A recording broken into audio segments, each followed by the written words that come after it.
નમસ્કાર દર્શક મિત્રો, આપ જોઈ રહ્યા છો HK ન્યૂઝ। તો જોઈએ આજના મહત્વના સમાચારમાં। મોડાસિયા કડવા પાટીદાર સમાજ દ્વારા 33મો શૈક્ષણિક કાર્યક્રમ યોજાયો।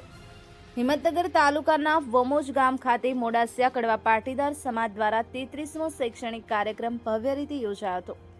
આ કાર્યક્રમમાં કુલ 114 વિદ્યાર્થીઓએ વિવિધ શૈક્ષણિક અને સાંસ્કૃતિક પ્રવૃત્તિઓમાં ઉત્સાહપૂર્વક ભાગ લીધો હતો। કાર્યક્રમ દરમિયાન પ્રતિભાશાળી વિદ્યાર્થીઓને પ્રોત્સાહન રૂપે પ્રથમ, દ્વિતીય અને તૃતીય ક્રમે આવનારને ઇનામો તથા સન્માનપત્રો આપવામાં આવ્યા હતા।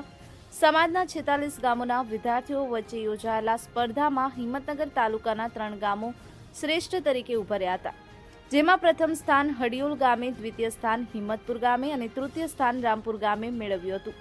વિજેતા ગામોને મુખ્ય સેલ તથા પ્રોત્સાહિત ઇનામો આપવામાં આવ્યા હતા। આ સમગ્ર કાર્યક્રમનું સફળ આયોજન સમાજના પ્રમુખ શ્રી કિરીટભાઈ પટેલ, શૈક્ષણિક વિનર શ્રી ચિમનભાઈ પટેલ તથા સમાજના હોદ્દેદારો દ્વારા કરવામાં આવ્યું હતું।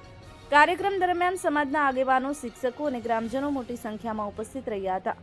ઉલ્લેખનીય છે કે મોડાસિયા કડવા પાટીદાર સમાજ વર્ષ દરમિયાન સમાજના સર્વાંગી વિકાસ માટે વિવિધ કાર્યક્રમો યોજી રહ્યો છે, જેમાં બાળકો માટે સમર કેમ્પ, મહિલાઓ માટે સંમેલન તેમજ વૃદ્ધો માટે આરોગ્ય અને સ્નેહમિલન જેવા કાર્યક્રમો પણ યોજાય છે।